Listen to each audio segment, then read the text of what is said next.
You're listening to the We Are Libertarians podcast network. Find all of our shows at wearelibertarians.com. Welcome to the Chris Spangle Show. Thank you for joining us here on the program. I am so excited to have this conversation today. I love when I can talk to people who are going outside of existing systems that maybe aren't functioning the right way for everybody and have innovated a different path. And today we're talking to Mark Scheeren, who is the chairman of the freedommodel.org, which helps those who are suffering from addiction and gets them right back on the road to recovery. And we have a really interesting conversation planned, I think. When you sent me your pitch, and I read your pitch, Mark, it was an immediate yes, because you've got a new book and a program called the Freedom Model for Addictions, Escape the Treatment and Recovery Trap. And you talked a little bit about your story, but just give us the elevator pitch of what you do and what the Freedom Model is and why it exists. Well, in 1988, I was involved in a DUI crash, and I could have killed a couple of people, and I was put into the system. Right? That's sort of a common story in America today. And I had a drinking and drug problem for most of my all of my teen years, and a very serious drug problem. And so I was put into the system. But prior from the accident, this is an important nuance here.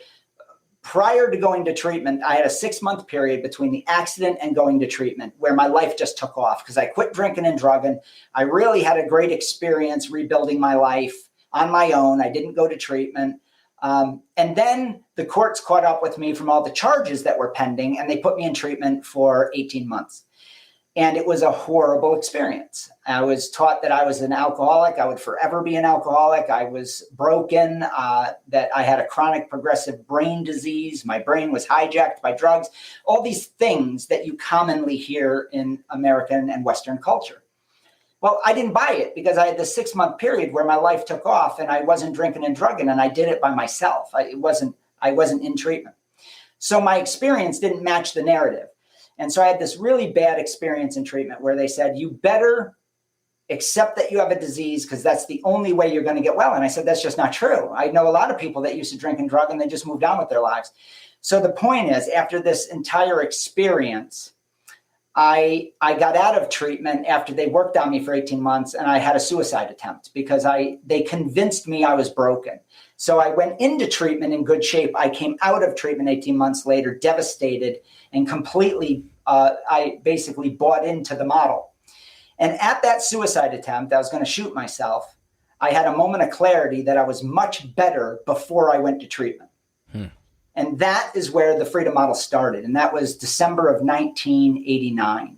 I was 19 years old at the time. And I said, with that very clear thought, I said, I'm going to build a better model because something is drastically wrong here. And so I spent the last 32 years building something that is counter to what exists in really the world now, which is the 12-step model. Everything emanates from that disease perspective. And I said, is it a disease? And that's where my research started.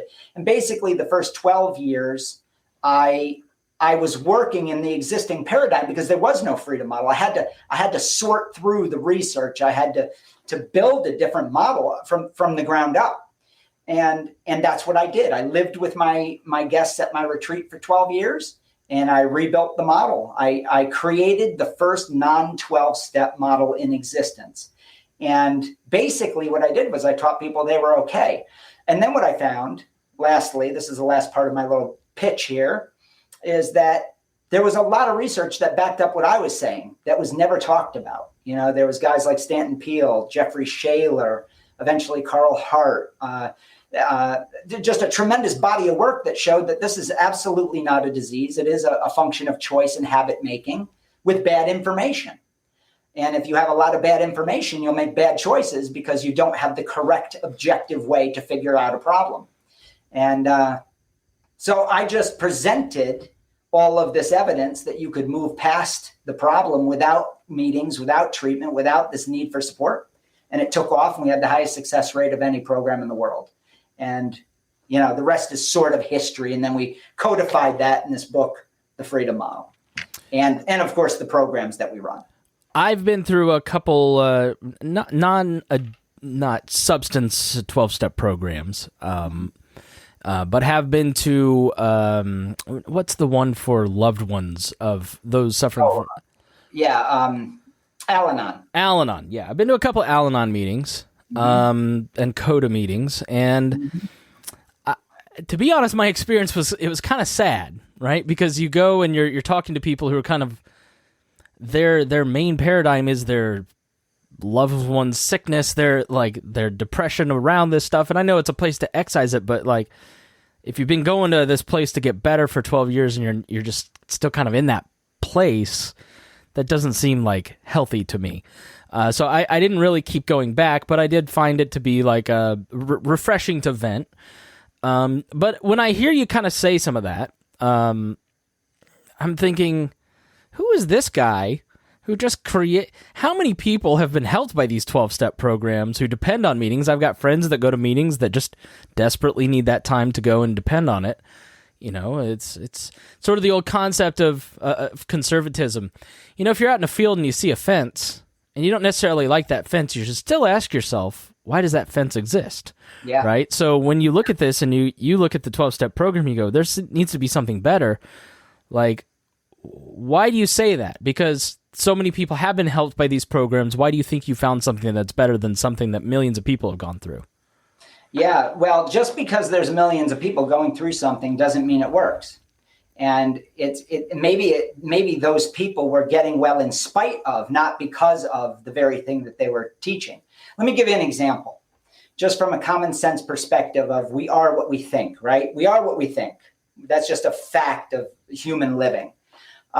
If you teach somebody that they are powerless over alcohol, which is step 1 of the 12-step model, and you teach them that they have to say that for the rest of their lives, even when they don't drink, is there any commonsensical way that makes sense? It doesn't. Now, what it does do is it makes a person feel as if they're broken and they're in need of a meeting. And so now their perspective is, I need meetings instead of drinking, which is fine if that's what they want to do. But I was asking the crucial question, is it objectively necessary?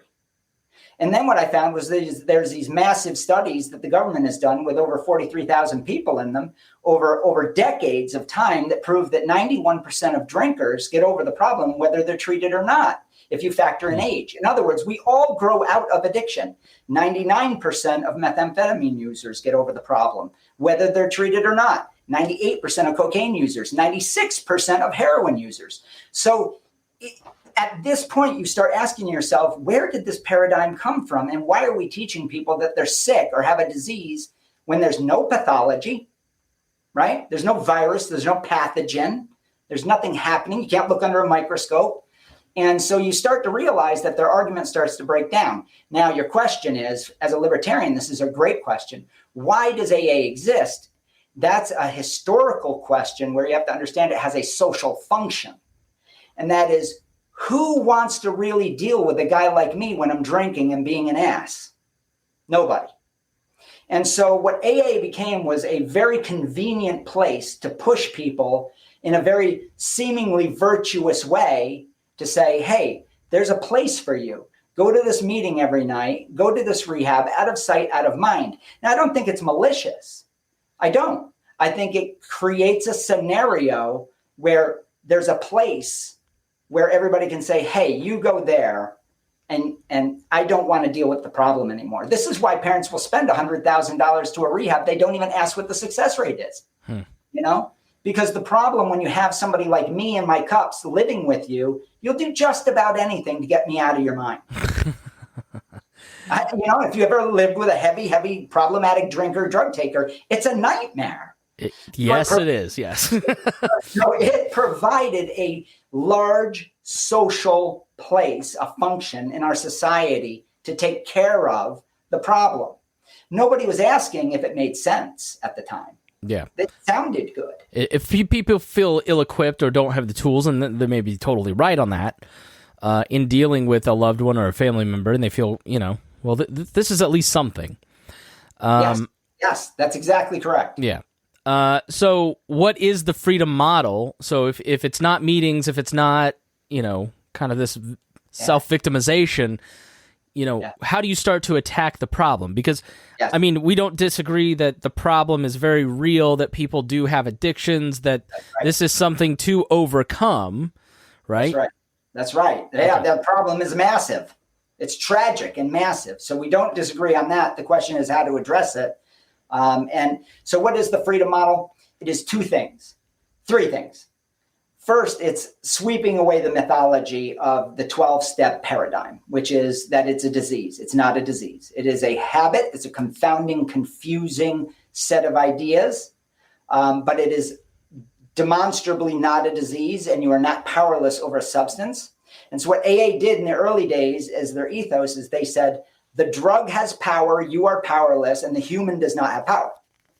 And that's objectively backwards. A human has power and has a mind and a thinking apparatus, and a substance doesn't. It doesn't contain life. It doesn't have motives. It doesn't have drives, desires. So they switched that. So I have to switch it back to reality and say, no, you are the causal creature in this relationship. You're the one picking up the drink. It does not have power. Alcohol is not, as AA says, cunning, baffling, or powerful, right? So I have to get rid of that idea scientifically. And so probably 3/4 of the book is devoted to undoing mythology of our society and the treatment industry, which is beholden to that model. And then the next part is moving on with your life, right? How do you change your mind, not necessarily your brain, but your thoughts? How do you change your thoughts and ideas about yourself and your self-image? And are you an addict and alcoholic, or are you a human being that had a habit in the past, right? Yeah. And then the last part is about really moving on, which is the next stage, which is what does the next stage of your life look like as you abstain or you moderate your drinking or drugging? What are you going to do for an avocation, career? Are you going to repair relationships? How do you do that? So the nuts and bolts of moving forward in your life and looking at the problem as a past problem, not as a current or potentially dangerous future problem. We have to move away from this idea that alcohol is somehow, or drugs are somehow, conspiring against us. Yeah, I think that's we've got a war on them. I don't know if you've heard, but they're so evil. We've got a war on them. So I don't know what you're talking about. Yeah, right. Yeah, I think that kind of drives with, I've never drank just because of the drinking problems of loved ones. This is a personal issue for me just because I've lived through it. And it from my experience, people who have substance abuse issues, it's never the drinking or the drug that is the problem. It's not the addiction that is the problem. It's the unmet emotional issue that they're using the substances to hide from. Yes. And we all do this. For me, it was, love addiction. If I'm not dating somebody, I'm not worthy, right? For some people, it's gambling. For some people, you're using these as distractions to get at the real root of your emotional issue. Do you find that to be true? Like, how do you address that central issue that somebody is struggling with? Well, what you just described is a very Western attitude towards drinking, where we connect human problems to drinking and drugging. There are many countries and many cultures where they do not do that, where they would hear what you just said and they would go, huh? Why is he talking about drinking? And what is he talking about? So I'll give you an example of a country that's sort of in the middle of that process, where they don't see it quite the way you do. And that's the Italian culture. So the Italian culture drinks more per capita at a younger age and more volume in a lifetime of the average citizen than we do here in America. We're pretty heavy drinkers, and drug takers. And yet their problem with it, from everything from infidelity to whatever, car accidents, traffic infractions, public drunkenness, social issues, is about 1/4 of ours. So you say to yourself, is there some real weird genetic anomaly with the Italian people? Well, no, there isn't. It's the way we see things. Ultimately, our drinking norms or our drugging norms are what drive it. For instance, you could go to places in South America where they produce cocaine, and there's literally piles of it, and the workers don't take it. Now, if you had piles of cocaine in Harlem or in downtown rural America, for that matter, people would be scrambling for it. Now, that's simply because of the way we see it. They see it as currency and an avenue to a better life, money. So they don't squander it. We are affluent and have a view that it is that is a powerful drug, and therefore we go crazy for it. So it's really important to know that if you have emotional problems and you connect emotional problems to substance use, that is a cultural idea. It is not an inevitability. So I have a chapter called Learned Connections where we break that and we show the person who's got a substance use problem, hey, did you know that you can be depressed, be anxious, have a really bad day, and not stick a needle in your arm? Did you know that? Most of my guests will say, no, I didn't know that. I've been told my whole life that I suppress my emotions with my drug. Well, I tell them, keep thinking that and you will.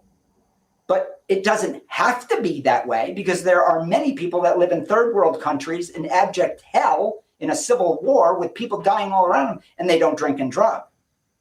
And they certainly have stress in their life. They certainly have anxiety, and yet they don't drink and drug. So I had to look at that as a sociologist and say, boy, there's a lot of different ways that we see this with the same drug, meaning the same molecule in the same genetic, human, and yet completely different behaviors and ways of seeing it. So how do you think we got here? How did we get to that place?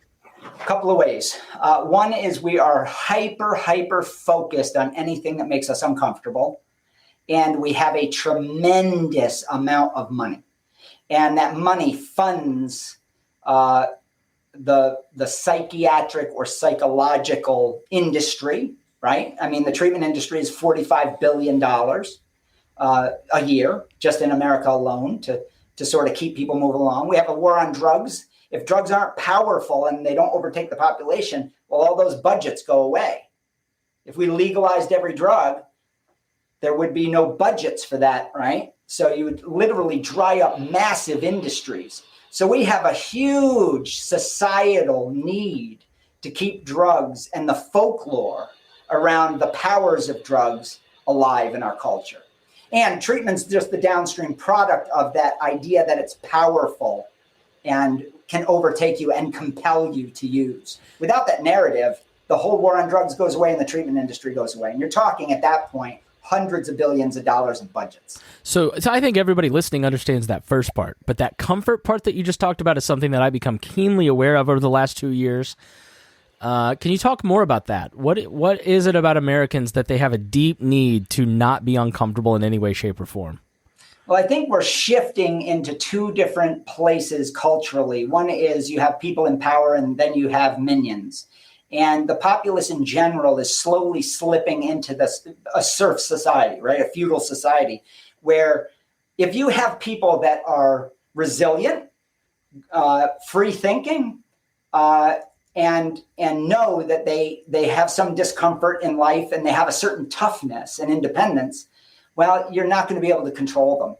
And I think that slowly, with the amount of money and affluence that we have as a culture, it's very easy to live easily. We don't have the problems that a lot of third world has. So as we've gotten generationally softer, the powers that be, I call it the tyranny of experts. There's a great book called The Tyranny of Experts you might want to read. It's fantastic. That we have tyranny of, you're weak. Here's an example. I went to my child's elementary school, and on the wall for a project, they had how these kids did a project on depression, anxiety, and drug use. They're 6-year-olds. And the susceptibility that if they have a bad life or are uncomfortable, that they are now susceptible to drug addiction, suicide, anxiety.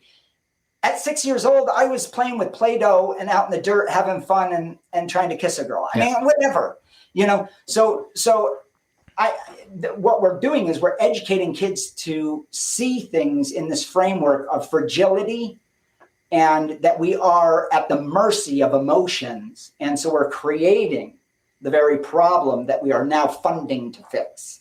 So one feeds the other. And so I think it's a classic control power model that every society that's been free falls into eventually, unfortunately. I don't know where to take it from there, because that's an interesting point, and it's something that I've kind of seen too. Like this notion of everybody's anxious and everybody's depressed and everybody's you just watch memes on Instagram, and it's just kind of a wallowing in this, like, oh, woe was me. And I've participated in it myself. And then you just sort of get to a point where you're like, I'm choosing to be this way. Yeah. Yes. You know, and I think that general lack of mental health, like the cult of mental health, where we're all trying to be healthy. Friend said to me, like, therapy's really good, and I advocate therapy. It really changed my life for the good. But he said to me, he goes, there comes a time where you are thinking about this too much that it then becomes a spiral. Has that been kind of your experience with some of the treatment, culture and all of that too? Oh, yeah. Yeah. Well, look at it. You talk about the Recovery Society. Maybe that's a good place to touch here too. Yeah. The Recovery Society is our preoccupation with the supposed drugs and their magical powers to alleviate emotional problems. And that's a strong statement that a drug could alleviate your anxiety, your depression, your traumas. Because if drugs actually did that, because we all have trauma, we all have depression, we all have anxiety at some time in our life. If a synthetic drug or a natural drug could actually go into our mind, leave the brain tissue, go into the metaphysical mind, know what you were thinking at the time, and modify your thoughts for you, my God, wouldn't we? Everybody should take heroin. But we intuitively know that it doesn't do that, don't we? Until we're taught over and over and over that you're self-medicating. Now think about that. How is heroin or drinking or cocaine or methamphetamine or whatever a self-medication for emotional problems? Because emotional problems don't sit in your brain tissue. They sit in the metaphysical mind. So how does a physical molecule that has no ability to think for itself, how can it go from your bloodstream, from your brain tissue, and then go into the metaphysical mind and compel you to use more and take care of your problems? Now, I'll tell you why people believe this. First, really good advertising for 100 years, number one, that drugs are a medicine, right? And powerful. And demons on the other side. They're bad, and they're responsible for everything bad, and they're responsible for everything good. This is a classical critique of DARE, by libertarians. DARE. Yeah. You're going in and teaching fifth graders drugs are bad when they're not thinking about drugs at all. That's exactly right. When, this is a crack pipe, and the kid's like, oh, is it? He never would have saw a crack pipe in his life. It was insane what we were doing. Insane. Thank God they stopped it, because they saw that their friends were really bad. So we, as a culture, we've just gotten to where if we believe that a drug has this capacity to do this, well, then everybody should be doing it. And we built value into it, and it's really remarkable. So we've developed into a preoccupied, recovery-centered society. And unfortunately, what people don't know is that your emotions come from the way you methodically frame a situation. One guy can go to war and come out okay, and another guy can go in the same battlefield and see a completely different experience, and yet they might be 10 feet away from each other, or whatever the situation. It's how we frame something. And drugs can't go in and change our mind for us. But if we believe they do, then they do, right? Then the experience of the physical high gets interpreted as a medicinal agent. So that's why drugs why it's so confused, is because there is a physical component to drinking and drugging that is very real. And that is you get sloppy with drinking, heroin, the downers, or with amphetamines, you get up, right? So there's an effect on your, what I call the meat suit. And then we interpret in the mind with whatever we have been taught to interpret it as. If you're an Italian, you interpret it as a social lubricant, as a part of your social life. If you're in America, it's spring break or, some other fantasy that we've created. So let's like less about like the social constructs that you're fighting against here with this model and trying to change, and talk about the personal experience of a person that comes to your program, buys your book and comes to you personally. Let's say I have an issue and I come to you. What journey are you going to take me on? I'm not going to say what steps will you take me through. I don't want to offend you. But how are you going to help me get from point A to point Z? Okay, well, it depends on the model that you choose. Let's say if you were part of our membership, which we just launched, that would be a video tutorial. There's 85 videos pre-recorded. You would go in from the comfort of home, and you would have me and Michelle in pre-recorded presentations teach you the entire curriculum at your pace. Lots of people love that. Thousands of people love that. They don't want to go somewhere. It's $39 a month. They're just like, I want all the information. We have the family program. We have all of it. So that's one option. But let's say you need a little hand-holding, like I did, right? I need a person to work with me. I had the original researcher, Jerry Brown. I was the first student of his. Then we have private instruction, so I could teach you from home, just how you and I are doing it right now. We would have a class one-on-one. We don't do anything group. Everything is one-on-one and private. And then if they're at a retreat, it would be one-on-one in this classroom right here, sitting in the classroom. Now, the journey would be this. We would start with a conversation. We would build rapport. I would understand you. I would have to start as an instructor to understand your life. I would tell you about me, just like we have done. Then we would get into the chapters. I'd give you a chapter. I'd give you a bunch of material with video, and you would go to your room and you would watch it, and then you would highlight and da-da-da-da-da. Then we would come down and have a discussion about it. And in that discussion, I'm listening, as any of our certified instructors have been trained to do, and I'm listening, and we go through the workbook, we go through your highlights of the book material, we go through anything, any critiques you have, and we hammer out the content.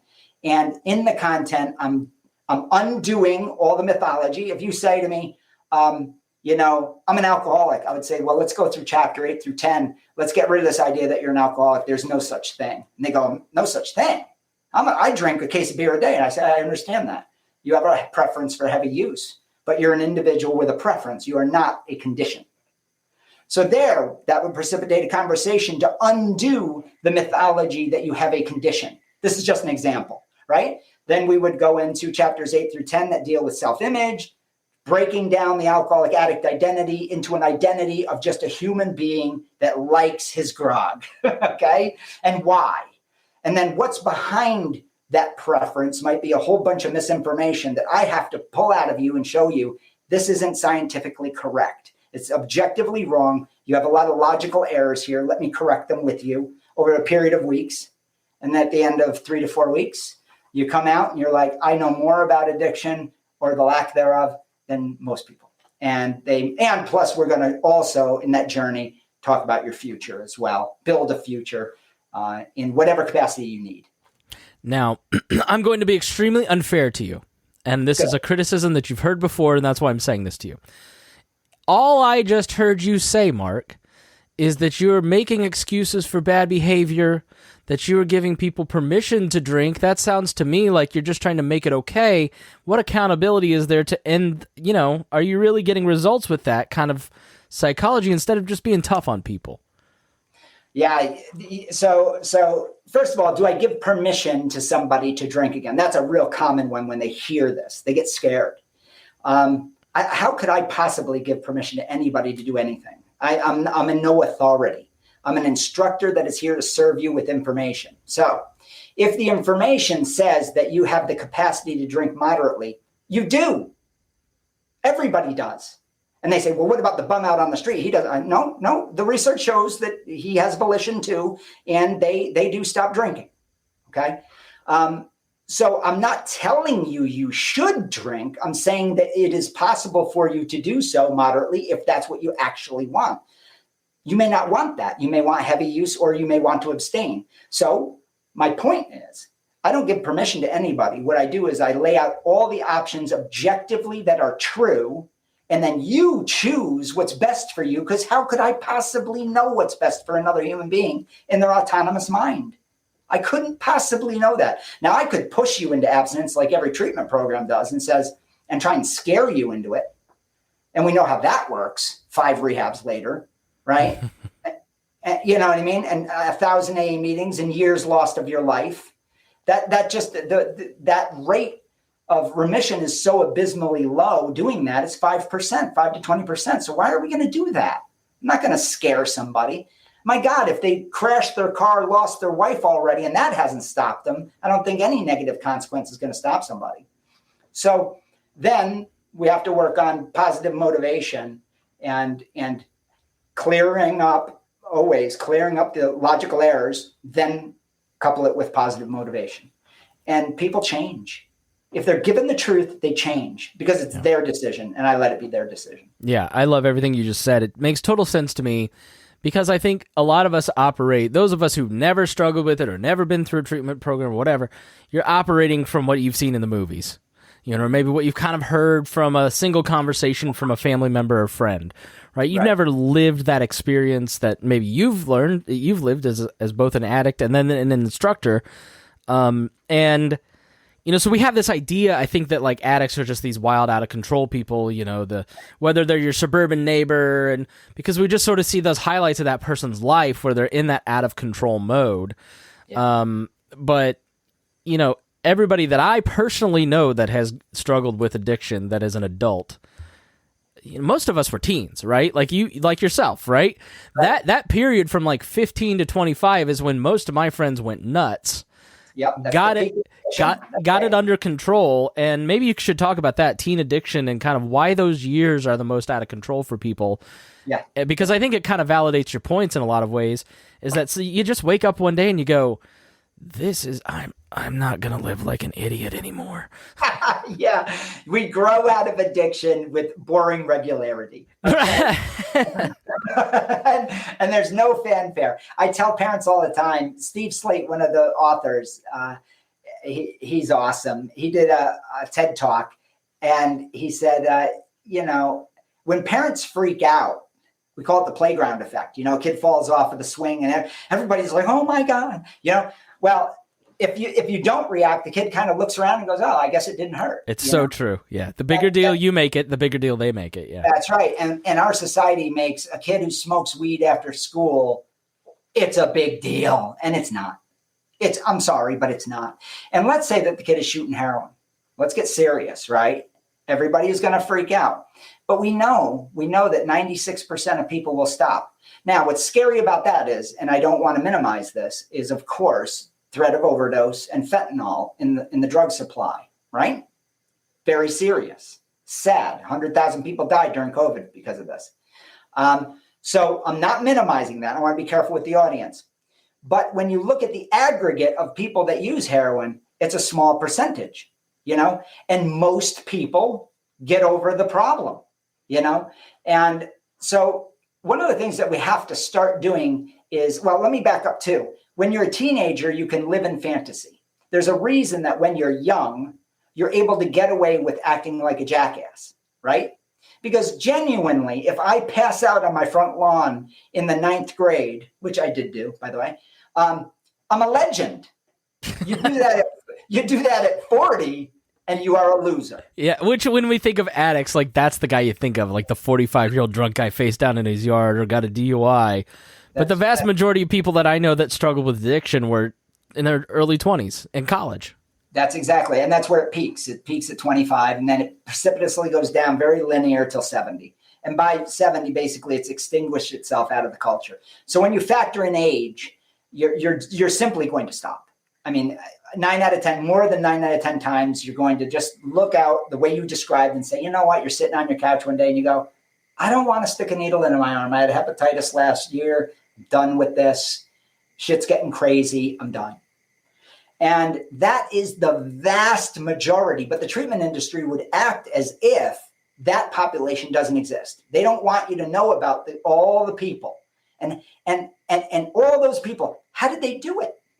That's what I looked at. I said, you know what? Nobody seems to be studying those people.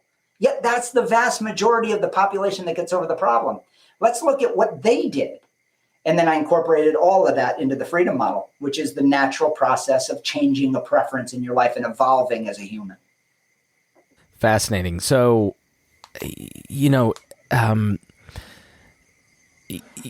people often kind of struggle with like thoughts and ideas when they're addicts. They say, I hate getting high, I hate getting drunk, but they continue to do it. And that's one of the mystifying things when you're kind of outside of that circle. You're like, well, if you hate it, why don't you just stop? Which feeds the idea that it's a disease, that it's compulsory. Yes. So like, what do you say to those people? How does the model address that? I'm so glad you brought this up. I'm so glad. So a guy says, crashes his car. His wife's totally pissed off, right? Kids are embarrassed at school. Dad's in the front page of the newspaper. He gets home after they bail him out of jail. I know a little about this. and then he sits there and he goes, I hate this. I hate this so much. I don't know why I do it. Now, let me tell you something, and I want everyone in the audience to hear this. He or she absolutely knows why he does it, because he likes it.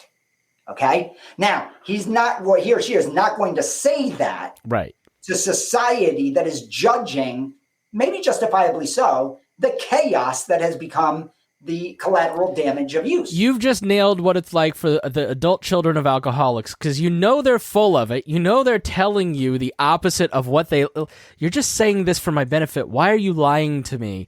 That's really insightful. The frustrating part about it is, I know you love it. And to quit, otherwise you wouldn't stop. You would stop doing it. That's the hard part about it, is that, like, I'm so glad you called the BS out, because that's exactly what it is. Yeah, because I used to do it. And we have, in culturally in research circles, what we call the license to misbehave in Western culture, which is I drink or drug, and therefore I'm given it's not literally a paper license, but it may as well be. Like, here's your card tonight. You can cheat on your wife and get away with it because you're drunk, right? Right. So it's the license to misbehave, or lowered inhibitions. We have a chapter on that goes into the research behind all this really wild behavior and ideas that our culture lets you get away with. But when you run out of the license, eventually the license card gets a little weak, right? And because just the chaos is piling down. That's when you pull out the other card, which is, I don't know what's wrong with me. I think I have a disease. Now the rehabs start. And then the family programs start. And they start telling the family, yes, he's diseased. We have to lower the stigma. He or she can't stop themselves from this. They have chronic relapsing brain disease, right? Their brain chemistry is altered and hijacked. And we have an entire appendice that disproves the brain disease theory. All of this is a way of shoveling people, groups of people, into a box that they're an addict and they need treatment, and then they just are regurgitated through a system that is highly ineffective. And actually, it's damaging because it's stopping them from addressing the reality that they like it, and that we have to see if what they're getting out of that experience is real and valid or not. And that's another whole topic in and of itself. All right. So what's the one piece of advice that you could offer someone struggling with substance abuse that's listening to this? Because I'm sure there's somebody listening going, I don't even know where to start. I'm just overwhelmed. I know I want to quit. I know I want to stop lying to people and myself. I just don't know what to do. Okay, a couple of things. And I want to be really clear. First, I want you to know that you can absolutely, no matter how bad things are, absolutely 100% get over the problem and move on with your life. Without meetings, without rehabs, without endless therapies, without being broken down to be built back up again, without any of that, you can move forward. You need the right information. And then you have to have the willingness to maybe move your life in a very different but more positive direction. And you have to stop looking at all the consequences, because that's not going to motivate you for very long. It just won't. So that would be, in a nutshell, what I would tell somebody. And then I would also tell them to give me a call. If they just can't get their act together, give me or Danny White a call at 888-424-2626. Now, what about the people who are struggling? They're living with somebody that's going through this, a parent, a loved one. Like, what would you say to them? How can they get their family help? That's one of the most difficult things. Is you've got that out of control family member. How do you try to get them on board with making some changes? Well, the first thing I would say is call us at that number again, and I imagine you'll post it somewhere on the podcast. But sure, I'll put it in the show notes. Okay. And then if you don't want to call, I would say join just for a month, join the Freedom Model International membership. You can get that at online.thefreedommodel.org.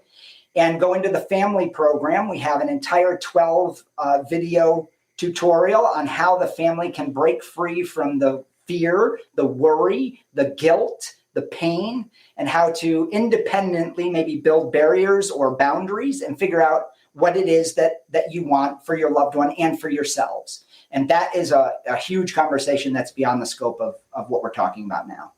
I bet this costs like hundreds of dollars. All this stuff that you're talking about, I bet it's like thousands. These treatment programs are so expensive.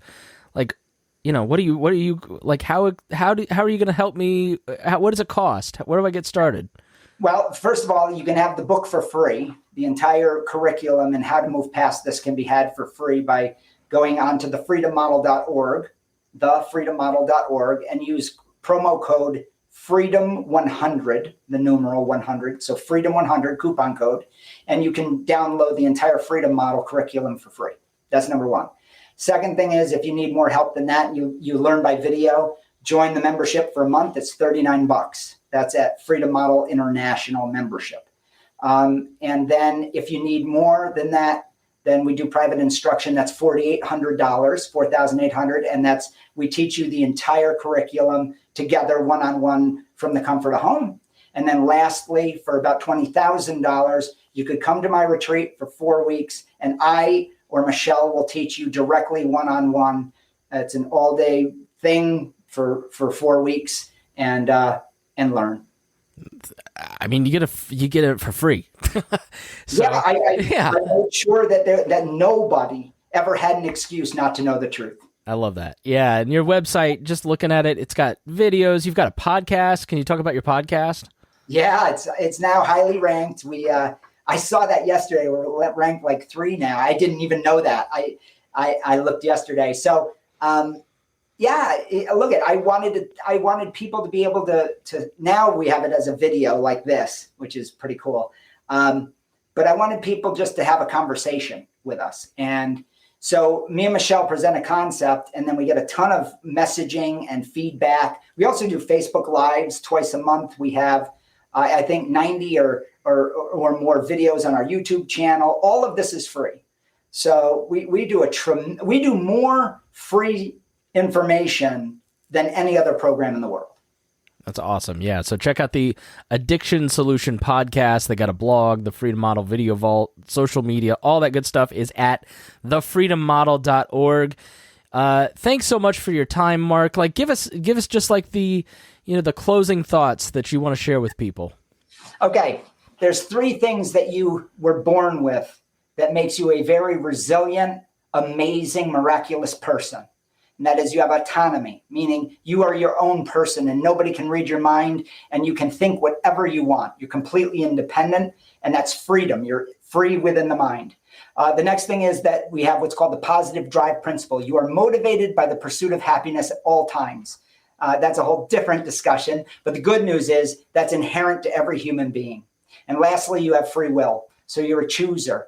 And look at humans make space shuttles. We're not an animal, right? Animals can't do that. We do amazing things. So this idea that you can't get over a drug problem is not true. And lastly, you don't have a chronic, progressive, incurable disease. That's a lie. It's a simple, logical error. And if you want to know more, read the book or, come to our retreat or whatever. Mark Scheeren, chairman of the Freedom Model. TheFreedomModel.org is their website. Go check out their stuff, read their books, get their tapes, get the podcast, all that good stuff. Really, really love the conversation. It was really thoughtful and insightful, and love to have you back to talk about some of this stuff in the future, And so please feel free to reach out, and hopefully our audience reaches out to you. And I just really appreciate your time. It was great.